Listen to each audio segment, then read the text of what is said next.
Hi everyone, it's Alice, and today I have another book haul to share with you. I was about to say that I don't know what happened. These books just seem to have accumulated, but I know what happened. It's just me getting very excited about books as usual, and are we surprised?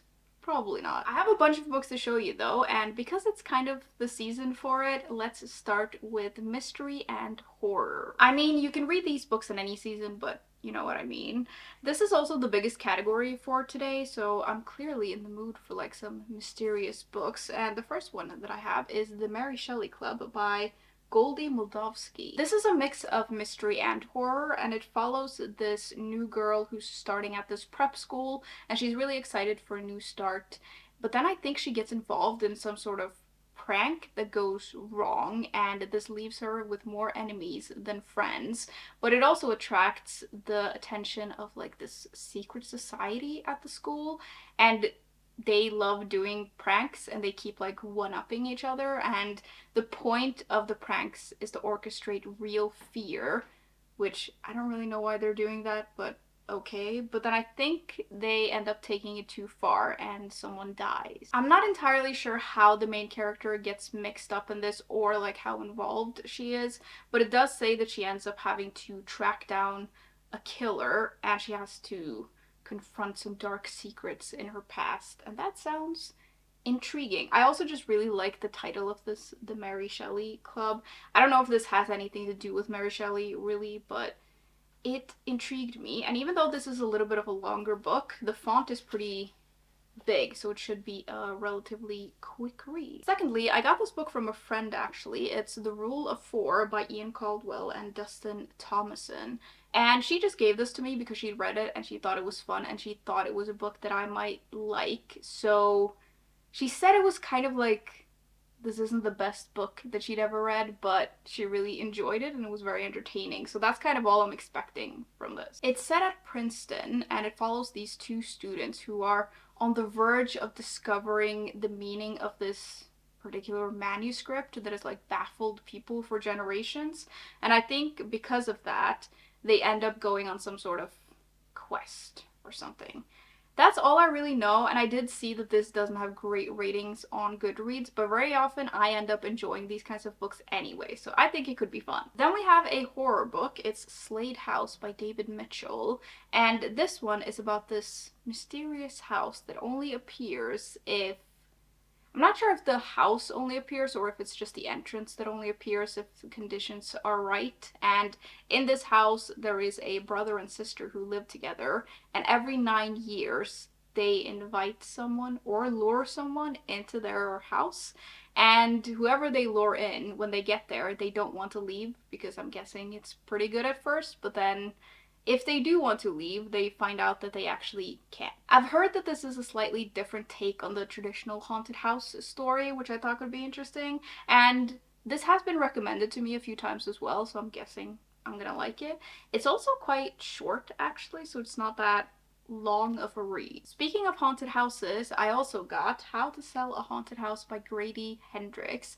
And I got this book because I've read a couple of books by this author now and I've really enjoyed them, so I just want to read some more. And I do want to read more haunted house stories, so this seemed kind of perfect. It's about this main character whose parents die, and she has to go back to her hometown and to the house that they lived in to sort of clear it out.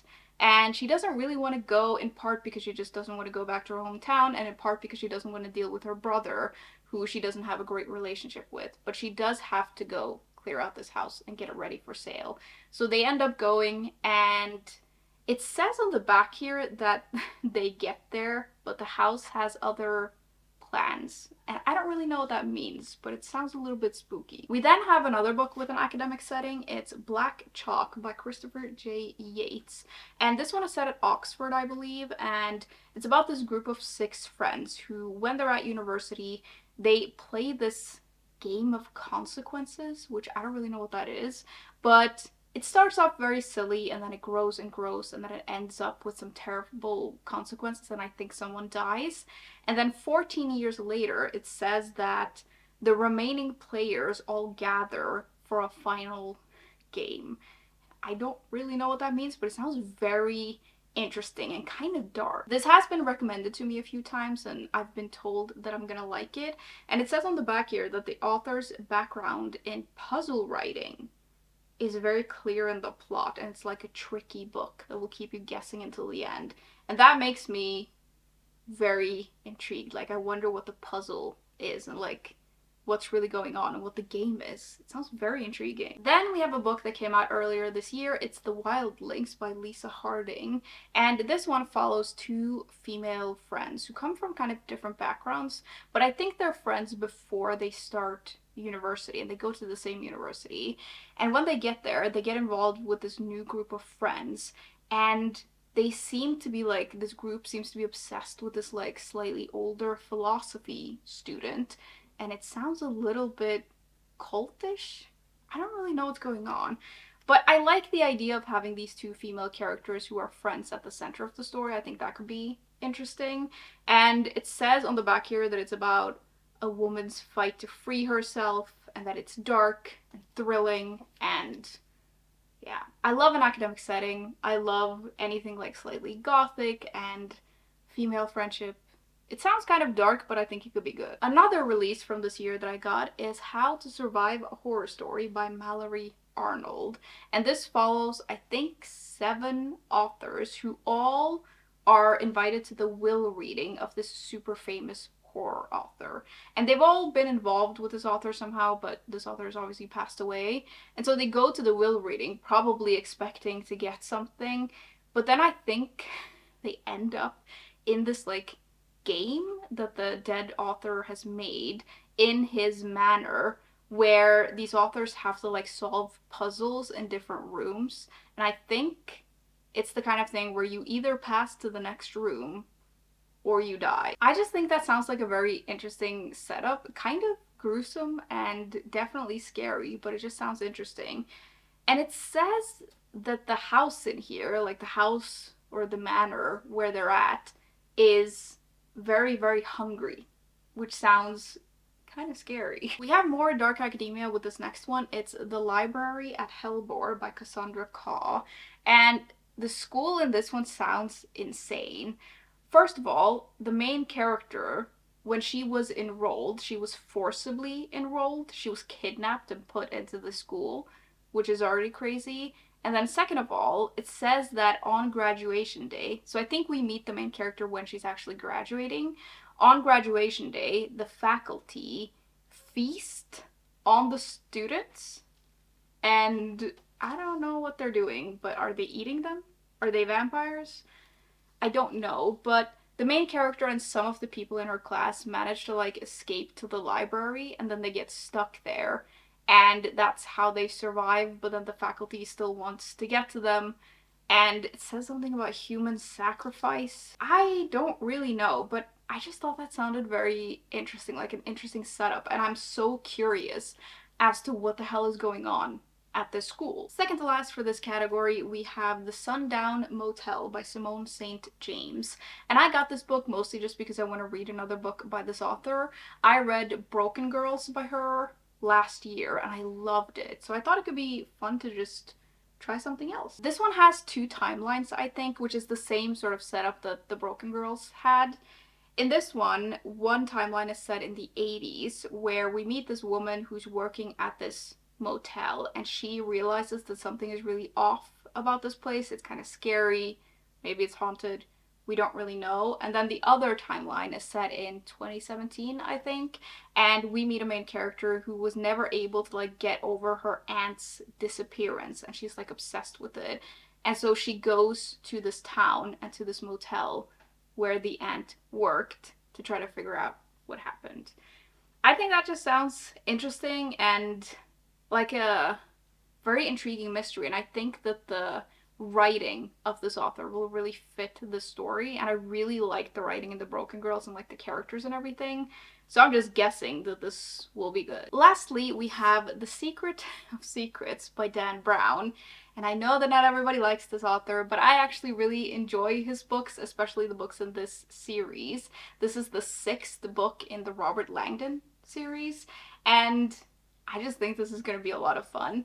That's all I ever expect from this author's books, like fun and entertainment and like some interesting historical tidbits and like symbols and stuff and puzzles. And for someone who is always looking for adult adventure books, kind of like this, I just really enjoy these books. This series, if you don't know, follows a Harvard professor of symbology who keeps getting caught up in these like crazy adventures in a way and like mysteries.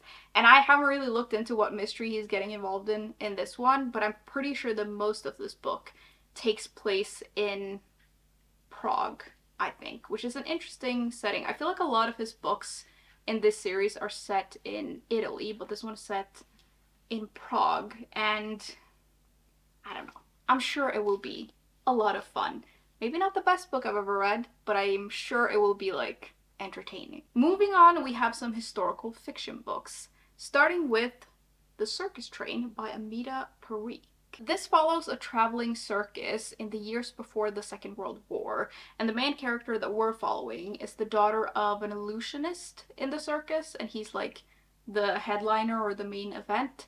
And I think she longs for another life. She wants to study science and medicine, and she's friends with this orphan who, I think that friendship sort of changes her life. And then we meet her years later when the war has broken out and she has to make a life of her own because she gets separated from everyone else. That's all I really know about this one. I just thought it sounded intriguing, and I haven't read a lot of books with a circus or anything like that. And I do really like books set in this time period, so I think this is going to be very interesting. Then we have The King's Witches by Kate Foster. And anything to do with witches, of course I'm going to be interested in. This one is set in the 1500s, I believe, and it follows a Danish princess who is set to marry the King of Scotland, but she has to prove herself to the court before she can actually do that. And while she's doing that, there is this housemaid who, I don't know if she's in the same place or somewhere else, but there's a housemaid who is practicing like healing magic and making potions and things like that, and somehow these women come together, and I just thought that sounded interesting. This is also in part inspired by like historical events, which makes it even more interesting, and it's just a very beautiful book. And I like books about witches and books set in this time period, so I think it's going to be really good. It was also longlisted for the Women's Prize for Fiction in 2024. I didn't know that, but that makes it even better. Speaking of both witches and Scotland, I also got The Last Witch of Scotland by Philip Paris. And this one follows a mother and a daughter who move to this new area or this new village, and they just want to start a new life, but they're struggling to blend in because the daughter is a survivor of a fire and she has a lot of injuries from it. And the mother seems to have a hard time keeping a grip on reality, so they are clearly not having a great time. Then a traveling troupe of entertainers come into town, and this changes everything for these women. But then at the same time, there is a new priest in the village, I think, and that complicates things. And yeah, I just think this sounds interesting. I like reading about mothers and daughters and that kind of dynamic, so that will be interesting. And Scotland in the 1700s, feel like it's going to be great. I think it's set in the Highlands, actually, which is amazing. Next, we have a couple of graphic novels, starting with one from an author and illustrator that I already know I really like. It's Young Hag by Isabel Greenberg. I don't even really know what this is about. This came out last year, and somehow it completely passed me by. I don't know how I missed it, but now I have it, which is very exciting. I think the story in here is about one of the last witches in Britain, and like magic is almost entirely gone, and this person has also kind of turned their back on magic, but then they end up finding a changeling and they have to go on some sort of quest. It sounds a little weird, and this author's books are always weird, but I really enjoy them. It's like a fun kind of weird, and the art is like a little bit different. And I remember the first time I saw this art, I was like, I don't know about that, but it actually fits like the vibe of the stories really well. It's kind of like whimsical and strange and a little like just weird. but I really like it, so I'm super excited to read this. The other one I got was The Skull by John Klassen, and I got this because I heard about it on the Books Unbound podcast. They've mentioned this a couple of times, and then I finally looked up the cover and I saw this and I was like, I need that. It follows a girl who runs away from her life and from terrible danger and ends up in this, like, house where a skull lives. Not the skeleton, I don't think, just like a skull that I guess is maybe just floating around. I don't really know. I'm guessing it's this thing. And this just looks perfect for me. This is a children's book, but I think I'm gonna love it. And this looks like something I would have loved to have as a kid. I was sort of like morbidly curious, I guess. Still am in a way. Like, I have a lot of fun facts in my brain that I like to pull out at various occasions with my friends and freak them all out. But yeah, my friends put up with it, so it's okay. But I think I'm gonna love this. It looks kind of like sweet and spooky, but yeah, I'm guessing also it's about death, which I think is an interesting topic because that's just the kind of person I am. Alright, next we have fantasy. And first up here we have Mrs. Death by Salena Godden. And I know that this is a book that sort of splits opinions a little bit. Some people hate it, some people love it. And it's one of those books that I just, every time I see it, I think, oh, I really want to read that. So I'm just gonna try it and see how it goes. This is like literary fiction, magical realism, fantasy something, I guess. And it's about a character who is referred to as Mrs. Death, who has spent an eternity doing her job and she's exhausted and she decides it's time to tell her life story. And so she picks this like young troubled writer to help her write her memoirs. And I just think that concept sounds absolutely amazing. Like, it must be good, right? But I think that the writing in here is maybe not for everyone, but I like sort of weird writing, so I think it could work for me. I don't really know what to expect from this, but I'm excited to try it. Secondly, we have more witches with The Witches of Moonshyne Manor by Bianca Marais. And this one follows these 5 witches who are stuck in their house, I think. And outside of the house, there's a mob wanting to get in, and I'm guessing get the witches, and I don't really know. It mentioned something about maybe they haven't paid all of their bills and stuff, and the people outside want like different things from them. And I just thought that sounded like it could be fun. I will say, when I bought this book, I didn't realize, but it mentions on the back here that there's a feisty TikToker who ends up helping them, which I don't really know how I feel about that. But maybe it could still be, like, fun. I don't have anything against, like, TikTokers. I don't know if I really need to read about them. And I think that the way that the book is described on the back here makes me a little bit like, But I think it could be fun. And anything with witches, I'm willing to try. Then we have The Goblin Emperor by Katherine Addison. And I love the title of this. For some reason, it just really makes me smile. This is a fantasy book, and the main character that we're following is a half-goblin. And he is the son of the king, but he's like the 4th son. And so he has spent his whole life in exile. And then somehow, in some sort of accident, the king and his 3 elder brothers, all die at the same time. And so he has to come out of exile and go to court and take up his place as the new king.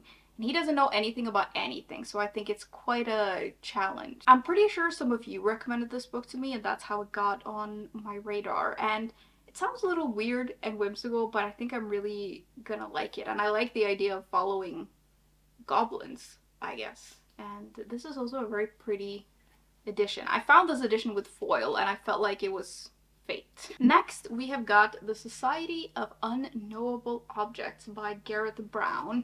And this one I just sort of randomly picked up in a bookshop because it just looked and sounded interesting.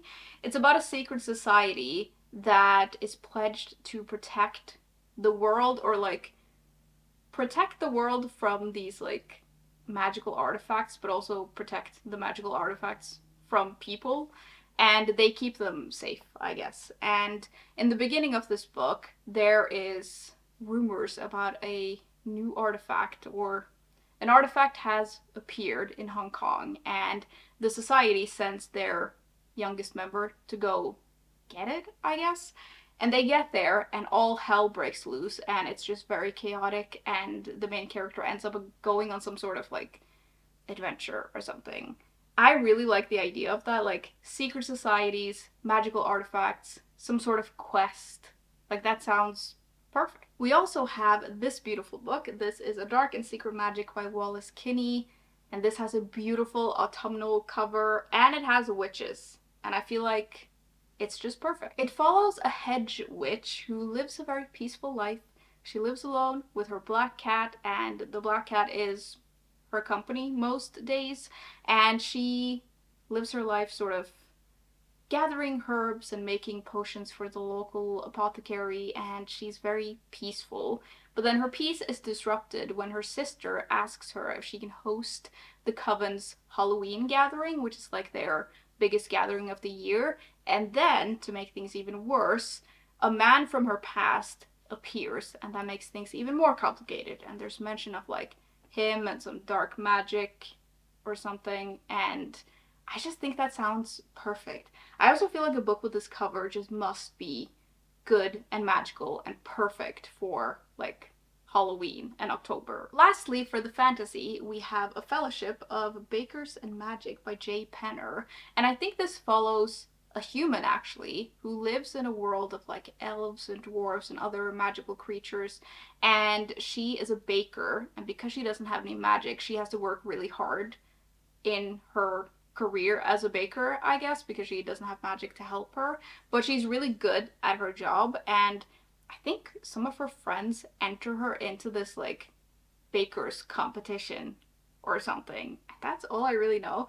I just thought this sounded kind of, like, cozy and magical, and I love anything to do with food. Just this cover makes me, like, a little bit hungry, and I love the design of it. It looks very cozy and wholesome, and I think it's gonna be great. Then we have some short stories. I have two collections. The first one is 19 Claws and a Black Bird by Augustina Basterica, which I got just because I've read two books by this author and I've really enjoyed them, so I thought I might like her short stories as well.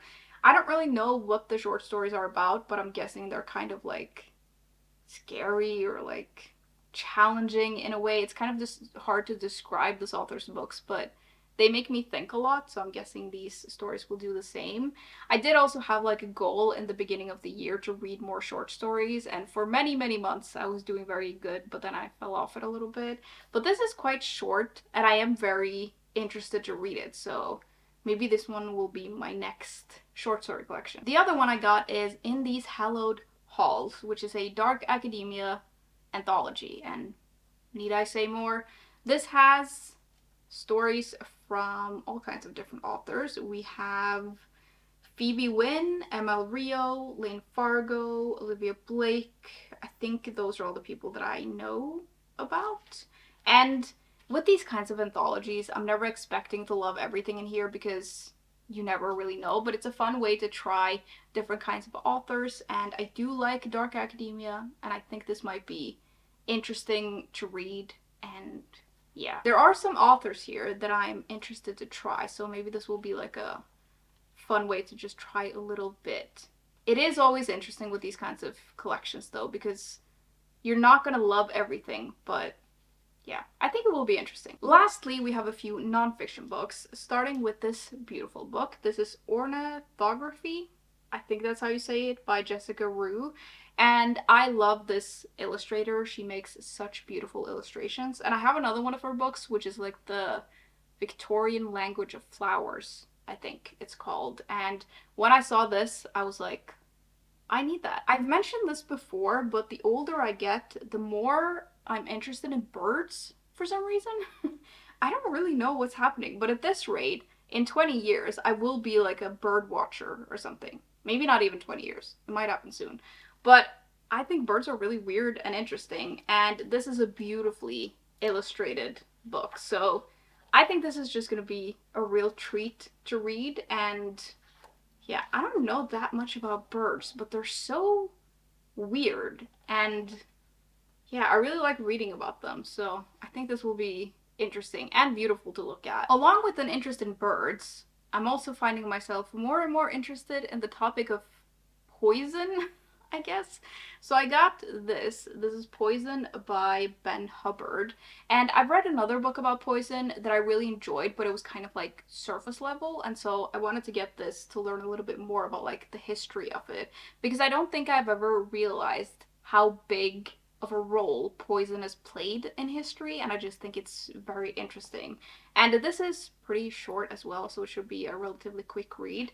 And it has some illustrations, which we love. It is very typical of me to fall down a sort of black hole of these kinds of things where I'm suddenly very interested in something and I read loads about it. I think this is how I get all of these like disturbing fun facts into my head that I like to scare my friends with. But yeah, I think this will be very interesting. I think it sort of looks at different kinds of poisons and their place in history and treatment and where it comes from. And yeah, I like the illustration style in here as well. So I think this is going to be very interesting and educational. Lastly, we have this huge book. This is Academia by William Morgan. And do I even really need to explain this? Well, I guess I don't really talk about it much on this channel, but I'm actually very interested in architecture and looking at it and reading about it. I have quite a lot of these like big books about architecture actually, and I saw this and I was immediately like, yes, I would like to get that and read that. This is all about like Gothic architecture in schools in America, which I don't know a lot about, and I'm interested to learn like where that comes from and like the history of it and the influence of it. I think will be very interesting. And there's a lot of photographs in here as well, which is going to be great to look at. It is kind of funny to me though when I'm looking at these like pictures of these amazing beautiful schools and things like that, because I'm a student now and I'm studying full-time next to my full-time job, and that experience of studying is so different because it looks nothing like this. And like my student experience is just me in my pajamas trying to read my own code and trying to like figure out what I wrote last night, and it's so different and not romantic at all.